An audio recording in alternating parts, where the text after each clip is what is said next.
PFL 330 is this weekend, and I'm going to review every single fight on the card. I'm obviously reviewing a PFL card because there's no way the UFC themselves, a $7 billion company, has created a card, a pay-per-view no less, a number card, no less, where there's only 2 fights that have ranked fighters on the main card. So this is obviously PFL 330, no longer UFC 330. But seriously, UFC, what are we doing, dude? This is a sneaky good card. There's some good fights, some sneaky bangers. Of course, we almost lost when Charles Johnson versus Jose Ochoa. Jose Ochoa pulled out, so it's Charles Johnson versus Chapo Dean. We'll go over that fight. They've actually added that on the website though, so I'm proud that they actually were on top of it. It's the feature fight. Not sure how I think about that, but Makhachev Machado Garry. Let's go over the whole card. All right. First off, we're gonna start with Jeremiah Wells, My Tech Orolbai. 13-4-1 versus 16-2-1, 5'9" to 5'10". Orolbai, of course, being a former lightweight, 74-inch reach to 74-inch reach, 40-inch leg reach to a 39.5-inch leg reach. And it's going to be My Tech Orolbai. Now the question is how. I'm thinking a round 2 submission. Jeremiah Wells, coming off that win over Themba Gorimbo. Of course, Themba Gorimbo can do nothing in the UFC. I think he got out-grappled a little bit in that fight, which is where I think Orolbai is really going to stand out. He couldn't submit Chris Curtis. I think he's not that, but he did submit Tafik Musayev pretty quick, and Tafik Musayev is becoming to look like a really good win. So I'm not sure. I'm going to go with the Orolbai submission. The question is round 1 or 2. I'm going to go with round 2. I think round 1... It could be round 1, though. I could really see him submitting him out in round 1. But Wells is a bit of a strong guy. I think he'll be explosive in round 1. I think Orolbai will take him down round 1, kind of have to wait him out. And then round 2, he'll probably get a better takedown, submit him. I'm going to go with the My Tech Orolbai round 2 submission. That's just how we go. That's just what we do. That's how we go. We're going to go with a My Tech Orolbai round 2 submission. All right, moving up.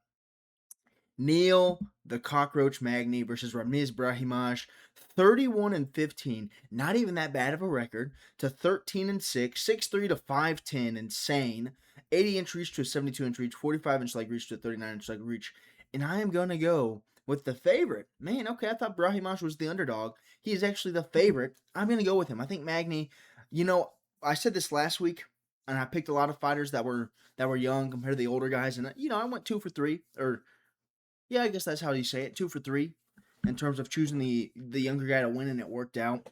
Diego Ferreira, I hate you. Billy Quarantillo, I also hate you. But I just can't pick Neil Magny. Almost 40. Brahimaj is 30-something. I think Neil Magny, he has some good wins. Jake Matthews, Zaleski Dos Santos. He's only really lost at the top. Morales, Prates. He's beaten a lot. Burns, stuff like that. He only loses to the top people. But I think nowadays, you saw Jake Matthews basically submitted Neil Magny in round 1. I think Brahimaj, who's a little bit more quicker on the feet and has a bit of a better submission game, can get that done and actually finish the submission over Neil Magny. So I'm actually going to go with a rare round 1 submission for Ramiz Brahimaj. I think taking him down is going to be a little scary, but I think if Jake Matthews can get you down and have you in a really difficult and tough, almost fight finishing position in round 1, I think Brahimaj can do the same, if not better. So I'm going to go with Ramiz Brahimaj by decision. Submission, round 1. I just think he's too good, dude, at that kind of ground game. And I think Magny, he's kind of been cockroach maxing to get these last couple wins. Matthews, he kind of got submitted. Did he really? There's that whole thing. And then, he comes back in the later rounds. Jake Matthews got, had a cardio dump or adrenaline dump, and then he lost. He got submitted in the third. I think Brahimaj can also just win a decision. It is scary because of the height and length. I would say girth and tonnage, but Neil Magny doesn't have either. Brahimaj is more on the girth and tonnage side of everything. He's kind of bit of a thick boy, 5'10", dude, and you're a welterweight, fatty. But yeah, I'm gonna go through Ramiz Brahimaj. I think he can get it done first round by submission. Give me Ramiz Brahimaj. Let's just say like a Darce or Anaconda or something like that. Something fun, dude. Gets him down. Magny tries to scramble up. Ramiz Brahimaj locks it up. I think Brahimaj has a lot of guillotines and stuff like that, or front chokes in his career. So I'm going to go with that. Round 1. Moving up, Rafael Tobias versus Lucas Fernando. All right. So I was going to choose Lucas Fernando. A lot of people are. Tobias is the underdog. Let me just tell you who Lucas Fernando lost to. And you can see why. Also, he's not 0-1, he's 13-3, but Lucas Fernando has lost to Azamat Bakoyev by decision. Put on a 3-fight win streak or a 4-fight win streak, got a KO in his last fight against Leon Soares. You lost to Bakoyev by decision. And Bakoyev just looks so awful against Tresean Gore, looks so awful against Belgarui, but Belgarui's Belgarui. But he only really beat Ryan Loder. Bakoyev did. And now he's getting destroyed. A lot of destruction on the Bakoyev path. I don't like that he lost to Bakoyev and he lost to Cesar Almeida back-to-back on the Contender Series and then LFA. Yeah, Cesar Almeida who just got knocked out by Damian Pinas. Now, I'm not saying Rafael Tobias is on a level of like a Damian Pinas where he just knocked out Cesar Almeida easily. But, Tobias does have some decent wins, all right? He does have some decent wins. He has some a good-looking record so far. He lost to Dier Nergej by decision. Not that bad of a loss. If you think about it, how Dier Nergej just did his last opponent, Bruno Lopez, round 1 KO. Yair Dali Oliveira rear naked chokes him. Wellington Lopez TKOs him with leg kicks. He's only lost to Miguel Porto and Dier Nergej. Miguel Porto, 5-3, not the best, but he got fluked him. He fluked him. I just like Rafael Tobias a little bit more. I am scared with the height and reach and stuff. Let's go over this. 14-2 to 13-3, 6'2 to 6'3, but a 74.5-inch reach to an 80-inch reach and a 42-inch leg reach to a 41.5-inch leg reach. That's what scares me. But I don't think Lucas Fernando, if you're going to a decision with Bakoyev, I don't know if you're going to be able to use that length to your advantage. Whereas Tobias, I think he can get in there, get in tight, clinch work, make it kind of a boring fight, kind of a slugfest, kind of a gritty gritster fight. I think he'll get it done by decision over Lucas Fernando, who I just think he's going to be, like I said, he's going to be a tough cookie. He's going to tough cookie out there and kind of just grit down. There's a lot of tough cookies on this card. We'll see the co-main, who I choose in the co-main then. Definitely that's a tough cookie matchup, but I'm going to have to go with Rafael Tobias by decision. I think by decision is what you're going to have him as. I think he's just going to outwork Lucas Fernando. All right. Moving up, we have to the prelims, Vicente Luque, Tresean Gore to open it up. 24, 12-1 to 7-4, 5'11 to 6 foot, 75.5 to 75, and 38-inch leg reach to a 39-inch leg reach. I'm going to go with Tresean Gore. I'm going to go with the favorite in Tresean Gore. I don't know if he should be a favorite, but I think he is deadly. The Tulio fight's not that bad. He got outstruck by Rodolfo Vieira on the feet, which scares me. He did get outstruck by Rodolfo Vieira, but Vicente Luque is Vicente Luque. You know what I'm saying? Again, another old guy. How old is he? 34. Not that old, to be honest. Not that old. Gore's 6-4, 7-4. They gave him a Ultimate Fighter win on his record for some reason. Losing to Rodolfo Vieira by decision is just such an awful look, in my opinion. Because Bo Nickel is outstriking Rodolfo Vieira's head off, dude. He was styling. You thought it was Max Holloway, Calvin Kattar for Bo Nickel, Rodolfo Vieira, and you're telling me Tresean Gore loses a decision, a pure striking match to Rodolfo Vieira, basically? I don't like that. I don't like that at all. But is Vicente Luque still there? I know he beat Kelvin Gastelum. He did.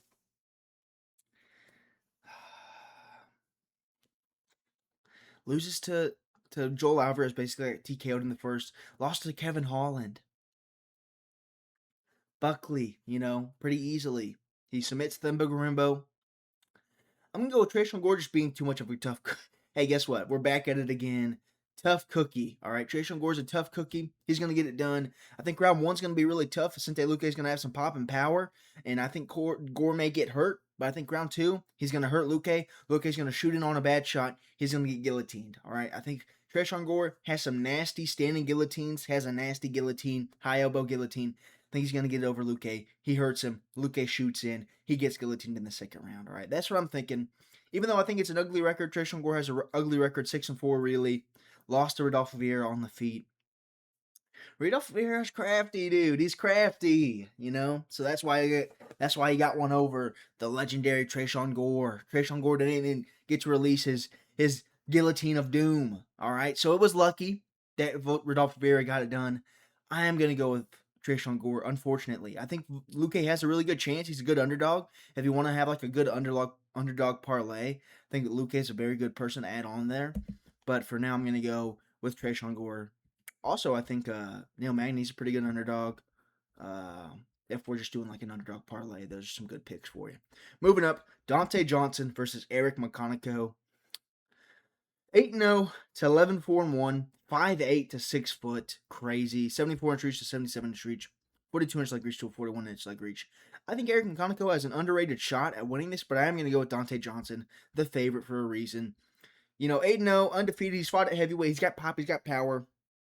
His last fight against Cody Brundage, yes, it was a split decision, but Cody Brundage is really good. He is really good in a weird way, in a cockroach kind of, like you can't finish me kind of way. So he's good. He's giving Mansour Abdul Malik problems. He was on this card. We'll talk about him later. But Cody Brundage is actually pretty good. Gets a split decision win over him. I think there was something wrong with him in that going into that fight. Don't quote me on that. I thought I saw something about that. I thought there may have been something wrong with him going into that fight. Again, I could be wrong, could be making stuff up, but I think there was. So I don't think it's crazy to think, he submits Cedric Dumas in the first round. Jackson McVeigh did better, but not everyone can be a Jackson McVeigh. I just think Eric Makhachev got who did he get a win over? Rodolfo Vieira in his last fight? Yeah. Wins a decision over Rodolfo Vieira. I picked that. Bison versus Kaiev KOs him in the third. Wins a split decision against Brundage. Gets KO'd by Nursultan Rozaboyev. Man, he is old though. He's 36, dude. He's 36. Dante Johnson's 27. And he's only getting better, is what I'm hoping. I'm hoping he's only getting better. But he 3-0, 6-7. Oh my goodness, that's an awful record. 7-4 on the Contender Series. I'm gonna hope Johnson gets better. I don't know how impressive this is gonna be. That's why I have Dante Johnson by decision. I don't know what name I just said. Dante Johnson by decision. I may have said Dante Johnson by decision. Decision. I just think he's not that. He hasn't impressed me that much. And Eric Makhanechow's a guy you can't just KO. You can't just boom him out in round one. Eric Makhanechow's not the kind of guy who gets boomed in round one and goes down. So Sakayev was having some trouble with him in that second round, and was having trouble getting landing that shot. And then round three, they're both kind of gassed. He hits it with him. Makhachev kind of fades away. Dante Johnson, though, I don't know if he has it. I think he's gonna kind of be a little bit boring up against the cage, knees to the thigh, stuff like that. I could see him doing that. He does have the power advantage, so maybe he does just put him away, hits him with one mean hook or something on the come in, puts him away. I think Dante Johnson's gonna use kind of his wide frame. I looked ugly doing that. Don't comment about that, dude. Okay, that hurts my feelings. I think he's gonna be able to just hold him against the cage. I'm betting on that because I don't know if he can out technicality Makhachev with like a what 4-inch height disadvantage, 3-inch height reach disadvantage. I don't know if he can do that. Makhachev could just stay at range and pepper at him, but I think Johnson's going to be able to close the distance, hold him against the cage, take him down a couple times, stuff like that. He could submit him. He could. Boston Kaiev doesn't really go for that kind of groundwork, so maybe we'll just see Makhachev, who he won against Vieira, but Vieira has no way to get you to the ground. If it gets to the ground, it's scary. But Rodolfo Vieira can't take it to the ground. He has no grappling, has no wrestling. Dante Johnson may just take him to the ground, sub him, strong lane style. I think he'll get a decision win. So give me Dante Johnson by decision. Moving up, Jalen Turner, Coway Fernandez, 15-9 to 11-2, 6'3 to 6'9, 77-inch reach to 74-inch reach, 46-inch leg reach to a 40-inch leg reach. Insane stuff, dude. This guy is actually an alien. Jalen Turner is actually an alien. But if you're retiring midway through your UFC career at like what 30-something years old, let's see. Is it not? Man, they have this. Okay, Tapology has this all messed up.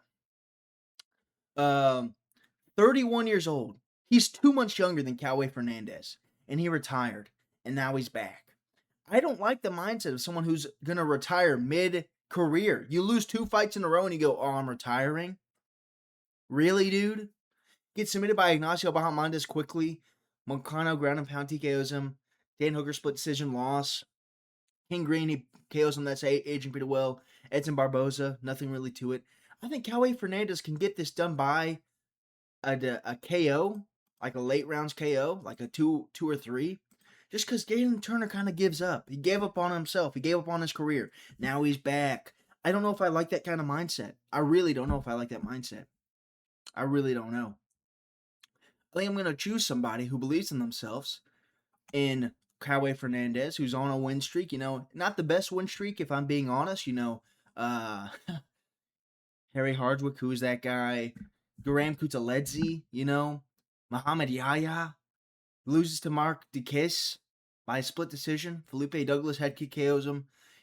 But again, I think a guy who's more active on a win streak. Well, actually, Jalen Turner's more active because he fought 8 months ago. But he hasn't retired. He hasn't given up on himself. Cowboy Fernandez is still on his initial run, whereas Jalen Turner has gone so far as to retire from the sport, dude. He's retired from the sport, and now he's back. I don't know if I trust that kind of mindset. I'm going to trust a guy who's been in there, been grinding, not been thinking about quitting. Jalen Turner, quitting is on the mind. You saw it against Moicano. He doesn't get that round 1 KO. He kind of gives up. Gets taken down and gives up. I think Howard Fernandez is just a little bit more devastating with his how he uses his length and reach. Jalen Turner is dangerous, but I think Fernandez is just going to be able to grit down more when you need to. And Jalen Turner is going to fade away in the second or third round. I think a Cowboy Fernandez round 3 KO is on the books, on the card. So I'm going to choose the underdog in Cowboy Fernandez. All right, moving up to the main card. Edson Barboza, Esteban Ribovic. Is that really the main card? Oh, no, okay, I missed one. Before the main card, we have one more. Chidi Njokuani versus Joel Alvarez, 25-11 to 23-4, 6'3 to 6'2, 80-inch reach to 77-inch reach, 45-inch leg reach to a 42-inch leg reach, all right? Chidi Njokuani, of course, this is not short notice for him. It's short notice for Joel Alvarez, but he's the favorite. And I'm going to pick Joel Alvarez. I am going to pick Joel Alvarez. I think he's a little bit more devastating on the striking. Chidi Njokuani is kind of a tippy-tappy kind of guy. He KO'd Brinson Ribeiro, I want to say, or somebody like that. Aleski dos Santos is the last guy he KO'd, like a nasty step-in knee and then elbow. But that's Aleski dos Santos. Chidi Njokuani is also 37 years old. Joel Alvarez coming off his first loss since Arman Sarukian to Yaroslav Amosov. Gets submitted round 1. It's not the best look, but Yaroslav Amosov is just that kind of grappler. He just is. He's that kind of grappler. Whereas Joel Alvarez, he has that KO win over Vicente Luque. Basically a KO win it should have been. KO over Jakar Close, not the best. But then Elvis Brenner, decent. Mark DeCase submits him. I think Chidi Njokuani, his last fight over Carlos Leal was honestly unimpressive. Loses to Carlos Leal by decision. Gets submitted by Jake Matthews. I think if Jake Matthews, I know it was kind of like a perfect build-up where Jake Matthews just Njokuani goes for a spinning back kick, misses, is giving up his back. Matthews just gets that choke instantly. I think if Matthews can do that easily, I think Alvarez, who's a lot more skillful in my opinion, a lot more devastating on the feet and on the ground, I think I'm going to pick him to get it. I think he's going to, round 1's going to be difficult, He's short notice, he may not be in the best cardio. But I think round 2 is where he's really going to lock in a nice submission, all right? A submission win for Joel Alvarez. Round 2 submission. Give it to me. I just think, he's going to hurt Chidi Njokuani pretty badly. Or same thing, Njokuani could just overthrow again, Overthrow. Again, Carlos Leal is doing a lot of front kick to the body, leg kick. Like, he's very tippy-tappy in terms of his strikes. That's why Carlos Leal was just able to walk on through and kind of pay no respect to it. I think Alvarez, a bigger guy, has a bit of a better chin, can do the same thing, just give no respect to Njokuani, close that distance, and then kind of make him pay for being on 1 foot a lot of the times. Njokuani's on 1 foot a lot of times. If you flip a coin, half the time he's going to be on 1 foot. On 1 foot. You know what I'm saying? Like, if you flip a coin, like I said, half the time he's going to be on 1 foot trying to kick you. I think Alvarez can close the distance, make him pay on 1 foot, drop him, submit him. Round 2. All right, give me round 2 submission for Joel Alvarez. Let's say he works to his back rear naked choke, just like Jake Matthews. All right, moving up now to the main event, to the main card, not main event. Edson Barboza, Esteban Ribovic, 24-14 to 15-3, 5'11 to 5'10, 75-inch reach to a 69-inch reach, 41-inch leg reach to a 39-inch leg reach. This is the most Esteban Ribovic KO, first round KO I've ever seen. You saw Barboza's literally going out there, he's a lamb to the slaughter. Jalen Turner KOs him in the first. I think Ribovic, who's a lot more dangerous, is going to KO him in the first 2. Nasty head kick or something, I don't know. Barboza could maybe crack back a little bit, but Ribovic, he did lose to Daniel Zellhuber, which is awful. But it's Barboza, 80 years old. You know what I'm saying? 80 years old Barboza. I don't think Barboza's going to be able to just dog it out with Ribovic and give a war. I don't think he's going to be able to do that. I think he's going to get KO'd in the first round. There's nothing really else to say. This is a matchup for doom for Barboza, but 3-fight losing streak. They gave him Drakkar Klose, Lerone Murphy. He's losing everything. Jalen Turner KOs him in the first. Ribovic should do the same. Barboza's 40. He's almost 10 years older than Ribovic. And if Ribovic doesn't KO him in the first, I'll be very disappointed. This is a how good really is Ribovic's striking. Can he put Barboza out in the first like he should? We'll see. Moving on. Mansur Abdulmalik versus Dustin Stoltzfus. 9-1-1 for Mansur Abdulmalik. 16-8. 6'2 to 6 foot. 79.5-inch reach to a 75-inch reach. 43-inch leg reach to a 43.5-inch leg reach.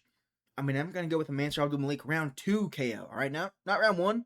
I think Stoltzfus is very durable. You saw it against Kelvin Gastelum. He was eating some crazy shots from Gastelum. He kept on eating it, but I think Mansur Abdulmalik, who's got different power, is going to hit you with a lot harder of a punch. Gastelum was just hitting with a lot of twos, like a quick 1-2 down the pipe. Mansur Abdulmalik, he's not going to have that kind of speed, that kind of hand speed, but he's going to definitely hit you with something big, something nasty, and have it be somewhere you can't recover from it, you know? Dustin Stoltzfus, you know, he's also a big, rangy guy. I think, you know, lost to Gastelum, lost to Nilson Rosaboyev. Bruno Ferreira spinning elbow KO'd him, but, you know, KO'd over Marc-Andre Barriault. Punahele Serranio submits him rear naked choke. He could just take down Mansur Abdulmalik and submit him, but I think Mansur Abdulmalik is just too explosive, too athletic. He is just an athlete, you know, 6'2", 79, 80-inch reach, basically. Crazy stuff. I don't think losing to Yusuri Belgarui was a very good experience for Mansur Abdulmalik. He knows he's not the top dog at welter or middleweight. He knows. He's seen this kind of top level prospect in Yusuri Belgarui, but now he kind of knows, all right, if I can just get somewhere there and I can work on this and that guy's a really good striker. I now know what I need to work on. I think that's very well. So I think Mansur Abdulmalik, round 1, be a little patient. His first fight back after his first loss in his MMA career. His first KO loss too, nonetheless. His first loss is a KO, nasty KO loss, knee up the middle. I think round 1 is going to be playing it patient, playing the long game, just kind of feeling it out. And round 2, I think he's going to start getting comfortable. But like, you know what? I am a guy who's just KOing kids on the street. You know, KO'd Antonio Tricoli, submits him standing guillotine. Nick Klein KOs him. Dustin Stradovic KOs him. You know, I will say, maybe he'll just use a page out of Nick Klein's book and spinning elbow Dustin Stoltzfus. We don't know. That's the kind of stuff that works around the UFC. He almost gets KO'd by a spinning elbow from Nick Klein. Dustin Stoltzfus has been KO'd by a spinning elbow. You see what I'm saying here? You see what I'm saying? You know. But yeah, I'm gonna go with Mansur Abdulmalik. He's 28-2. He's young. He fought, I want to say a year ago. 4 months ago was the Yusuri Belgarui fight. Oh my goodness, dude. That was a sick fight, by the way. 4 months and he's back. That is scary. But I think he's recovered. He's learned from it. Dustin Stoltzfus fought Gastelum 10 months ago. That's crazy. Man, I'm scared. That's a quick turnaround for the destruction that was that Yusuri Belgarui fight.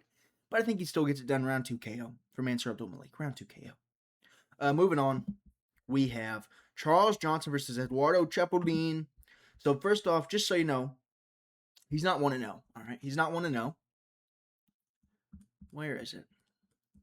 Okay. He's 15-2, really 15-3. He got subbed out cold by my boy Bopo Joseph Morales on the UFC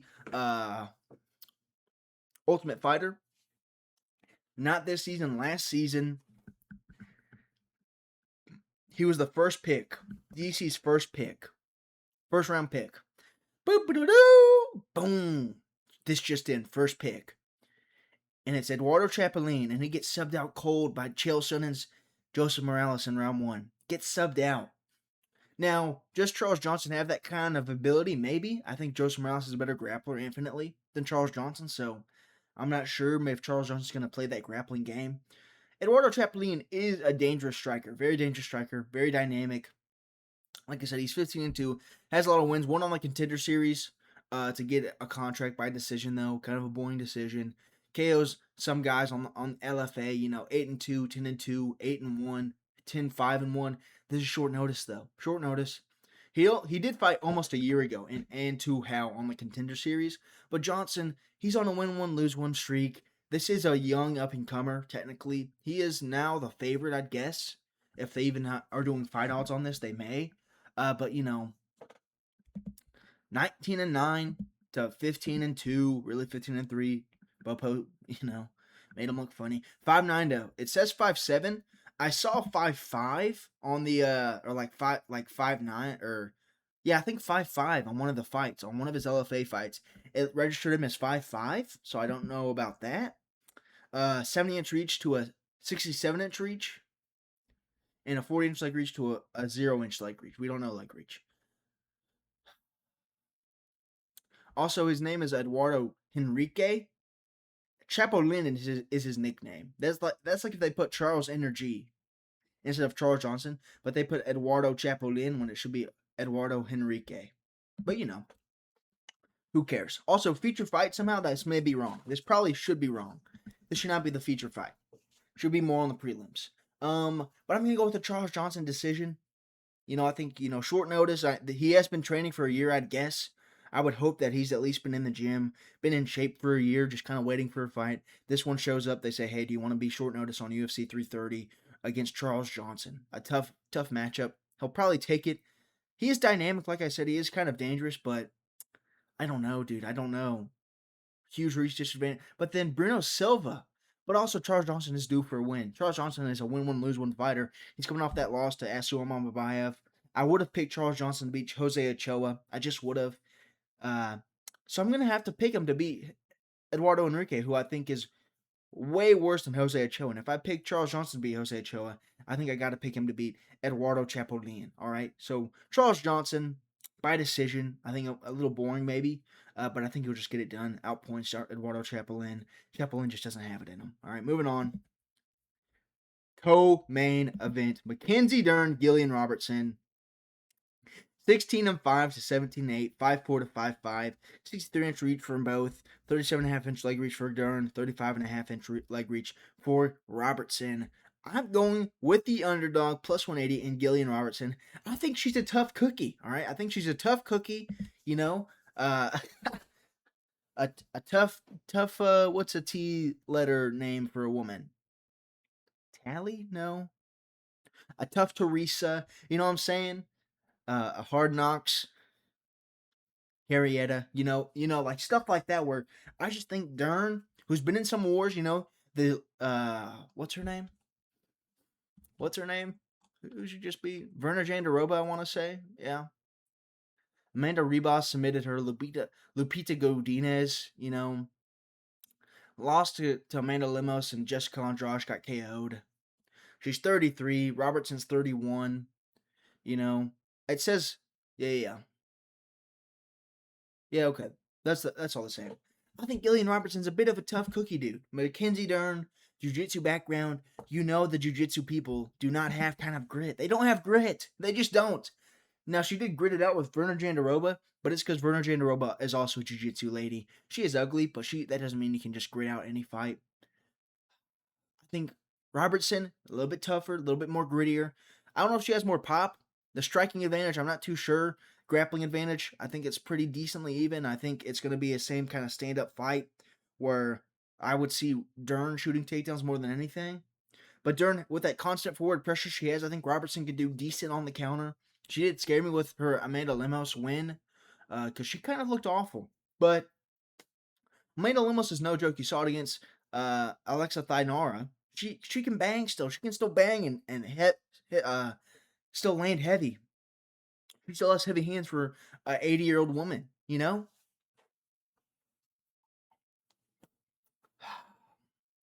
It is tough, though, because it's WMMA. So, that's like something. But I'm just going to pick Gillian Robertson. Like I said, she's a tough cookie, dude. She's a tough cookie. She's tough as rocks, tough as nails. She eats nails for breakfast and spits out screws. You know what I'm saying?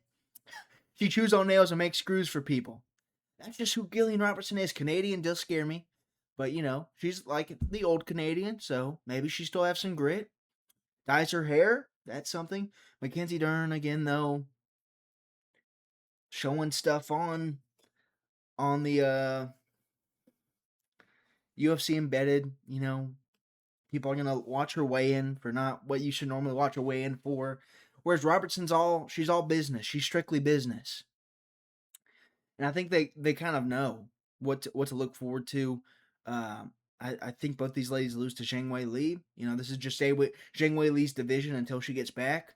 When she's done putting makeup on, I don't know if y'all saw that, but Zhang Wei Li was on a makeup kick for a little bit where she just is looking beautiful, stunning for a little bit. Behind a lot of makeup, to be fair, though. But I'm going to go with Gillian Robertson by decision. She's going to be a tough cookie, dude. Rounds 1, 3, and 1, 2, and 3, maybe. I don't know.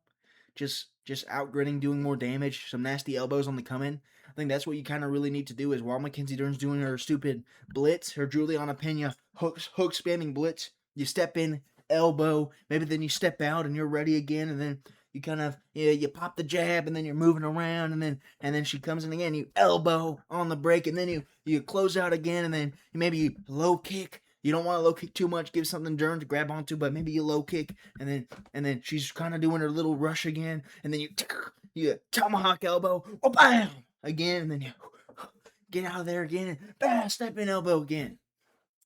Robertson, I hope you watched that. You're welcome. Perfect foolproof plan on how to beat Mackenzie Dern. Gillian Robertson, you're welcome. You're welcome. And then maybe just say, look, so, I don't know. Look, Mackenzie Dern, there's an opportunity to show off your butt over there. And then Mackenzie Dern's going to turn around and then she'll just get that rear naked choke. Just do something like that. Have a little bit of razzle dazzle. I could see Robertson having some razzle dazzle into her arsenal, doing some Ferguson. Give me sand. Popping out doing like over here. She's like waving a hand up. Bam! Pop that left. I could see her adding some razzle dazzle into this, dude. This will be a fun fight to commentate if it goes the way I think it will, which is a Looney Tunes brawl. That's how I think it's going to go. A Looney Tunes brawl will occur. All right, and if Gillian Robertson wins, favorite woman fighter. Boom. Besides Whaley. But Anyways, moving up, main event. Islam Makhachev versus Ian Machado Garry. 28-1 to 17-1. 5'10" to 6'3". 70.5-inch reach to a 74.5-inch reach. 48.5-inch leg reach to a 42-inch leg reach.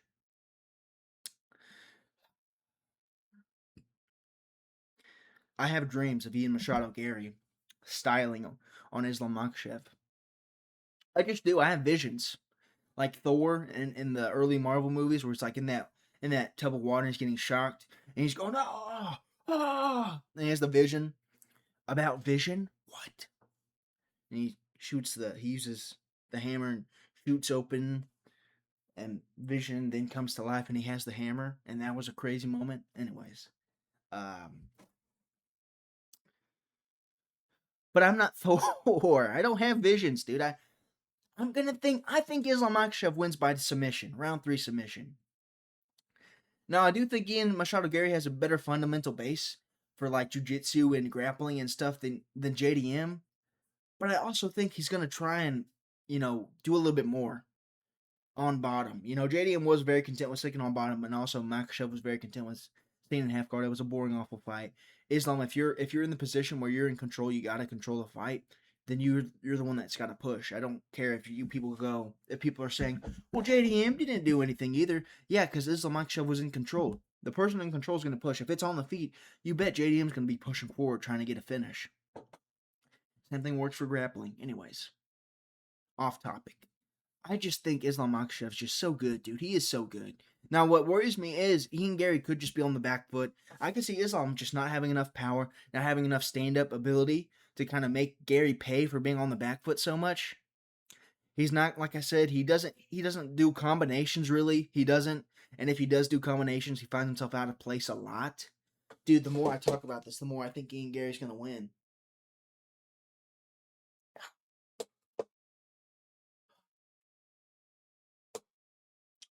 Sean Strickland beat Hamza Chimaev.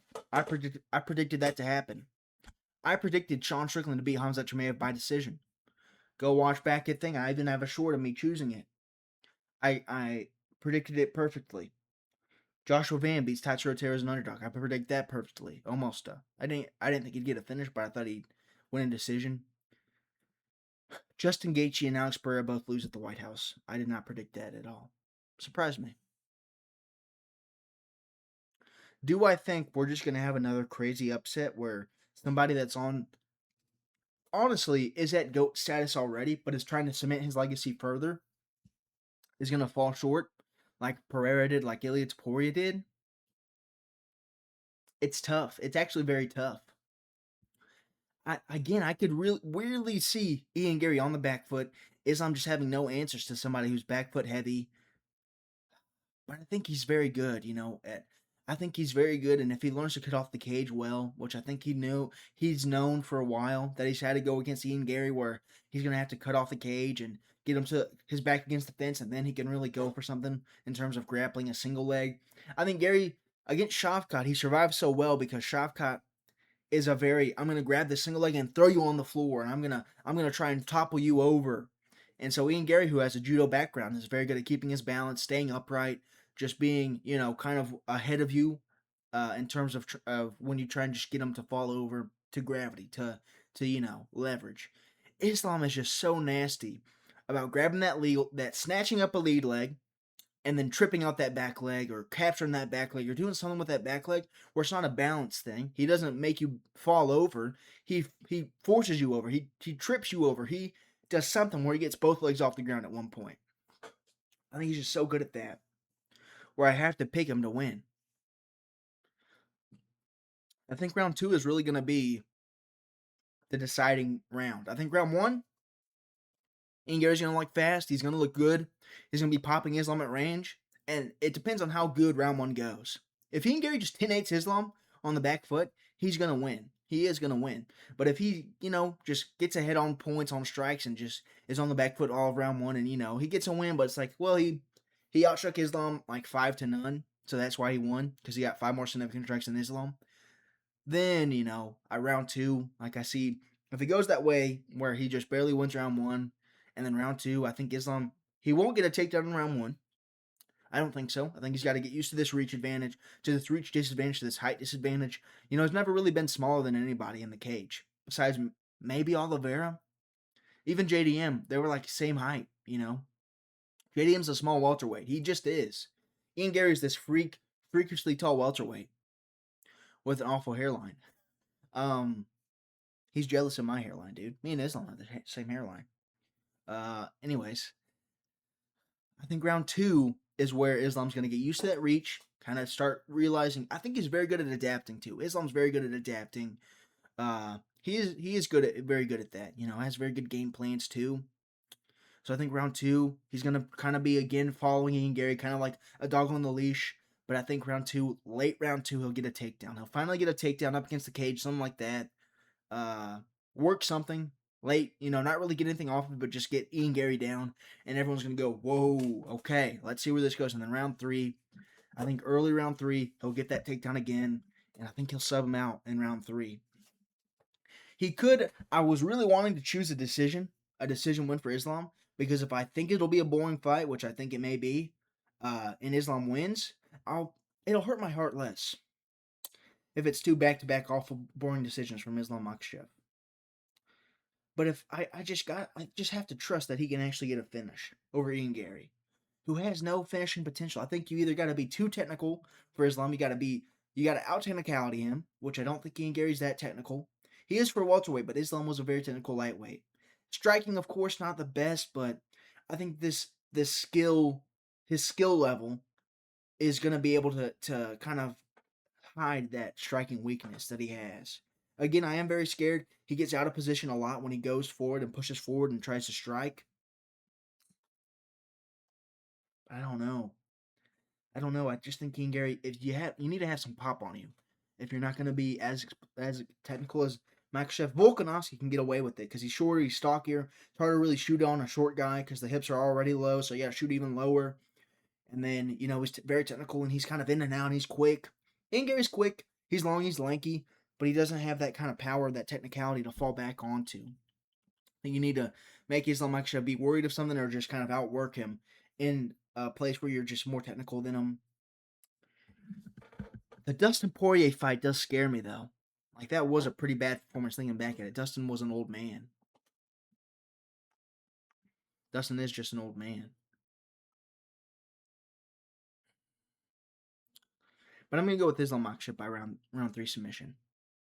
I think he's gonna get Ian Gary's back. I think he's gonna serve him out cold. I think. Ian Gary's so long and lanky, it's going to be easy for Makhachev to start trapping up limbs too on the ground eventually, Like, there is some advantages to being long and lanky, but it's harder for you to tuck out and shrimp up and stuff if you're so long. And Islam Makhachev is going to be able to trap up his limbs. I could see Kimura. Let's go with a round 3 Kimura for Islam Makhachev. Let's go. Let's just go for it. A round 3 Kimura for Islam Makhachev. Big favorite, minus 350. But I'm gonna go with him, dude. I'm gonna go with him. Anyways, hope you enjoyed. That was UFC or PFL 330. Makhachev, Machado Garry. No, it was the UFC, but awful UFC card. Awful UFC card. Hope y'all enjoyed. Don't be funny. Make some money. Buy the numbers. Peace out.